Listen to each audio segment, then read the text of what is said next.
Hey ladies, it's Reenee Khanna, clinical herbalist and Ayurvedic enthusiast. In today's video, I want to answer something that comes up a lot, and that is, what are the do's and don'ts of menstruation? What should I be doing? What should I not be doing? So if you want to know what you should and shouldn't be doing in menstruation, tune in to today's video. For more videos on how to stop painful periods and PMS, do subscribe to my YouTube channel and hit the bell so you can be notified every time I post a new video. So, are you wondering what you should and shouldn't be doing during menstruation? The answer is so simple.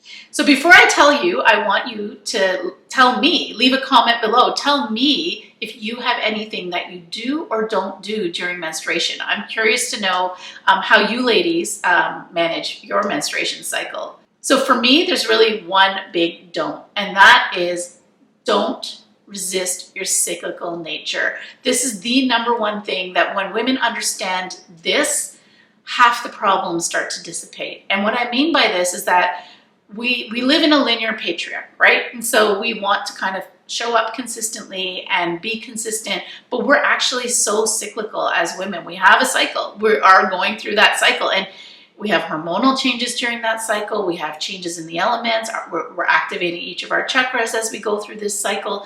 We're a different woman in each phase of our cycle. We're presenting a different side of us, just like Mother Earth is different in each of her seasons, and we see a different side of her. But we are reluctant to present all of our sides, just like the moon. This is why it's called the moon cycle, right? You love the moon in all of her phases. You want to learn to love yourself in all of your phases as well. And what I mean by this is, and I say this in all of my videos, so if you want more detail, check out some of my other videos, but we have our menstruation, which is new moon, which is winter. Then we go into, we come off menstruation into spring, into the waxing moon, ovulation, which is the full moon, which is summer, and then we go into our PMS phase, which is autumn, which is also the waning moon phase. So we want to love ourselves throughout all of these phases. And by love, I mean we want to honor that cycle. We want to love it. We want to honor it. And so when we are in our winter and we are in menstruation and we want to hibernate, we can't judge ourselves for it. We can't shame ourselves. We can't feel guilty if we can't show up for others, if we're not giving, we're not nurturing. After all, if you live where I live in the winter, we don't really get any fruits. Mother Nature doesn't have much fruits to give us. She's also hibernating. And that's okay. We accept that and we still love her. So the same way, you want to love yourself throughout your inner winter and nurture yourself and give yourself the time and the space you need to hibernate. And on the flip side, when you're in your summer, I mean, just go be extra. That's the time, right? You're in full bloom. You're out there. Look at Mother Earth in summer. There's just so much going on. She's so much to give, and you're the same way. So get out there, shine, be your brightest full moon you can be, and embrace that. Really, really embrace that. So this is what I mean by not resisting that cyclical nature. And in between, so as you come off your period, you go to ovulation. You're going to be more and more outwardly aligned. You're going to be you're going to have more and more stamina, more energy. And as you come off of ovulation, you're going to be the opposite. You're going more inwards. You're starting to turn inwards. This is a cycle. It's not like you go into one phase and right into the next. It's actually cyclical. So you're slowly building up energy until you're in full bloom. And then actually I would do it the other way around. You're down here when you're on your period, you're building up energy through your growth cycle, through spring, through new moon. You get to the top and you're in ovulation. And this is where I draw that linear patriarch where you consistently want to show up there, where in that shiny bright phase. But what's really happening is you go into PMS and you're coming down, your energy levels are coming down in terms of outward energy. Inwards, your inner world is coming alive when you go into PMS, and you know this because you're having emotions and feelings and lots of thoughts and intuition, and many of us also have lots of vivid dreams during this time.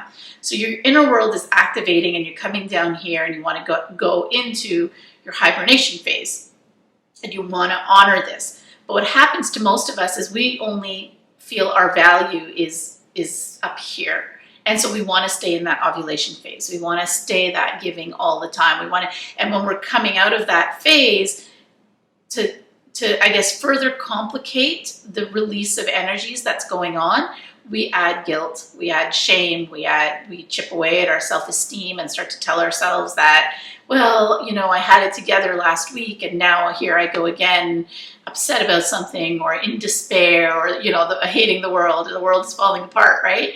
And so you want to not judge that. You want to allow that inner critic to reveal herself and to reflect, but don't dwell on it. Just be like, yeah, you know what? I don't really like this aspect of my life or the world or what's going on around me. Okay, point noted, let's move on. But we tend to stay there, we dwell in it because we're almost feeling shame and guilt, and we're not giving ourselves the solitude to really process it.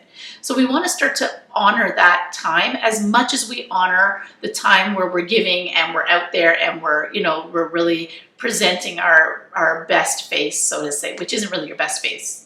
All your faces are equally beautiful. So start to honor that cyclical nature. That's really the only do and don't of menstruation, because once you start to honor that, you become more in tune with your body. You start to listen to the wisdom of your body. Our body is constantly speaking to us. It's constantly telling us what it needs. It tells us when we're hungry. It tells us when we're tired. Many of us get these sensations in our body. If you hear something that's true, you get the goosebumps.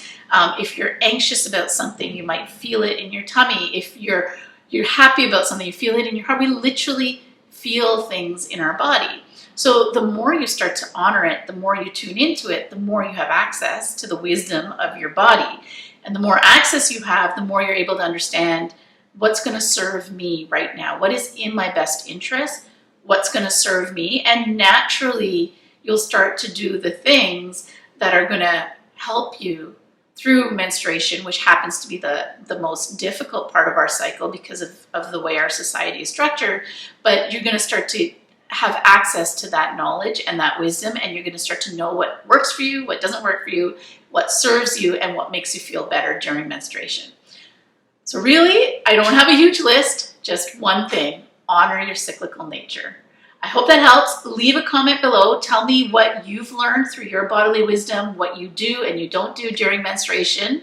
And if you want more information on how to stop painful periods and PMS, do download my free guide at www.loveyourmooncycle.com and come find me on Instagram, Facebook, and YouTube.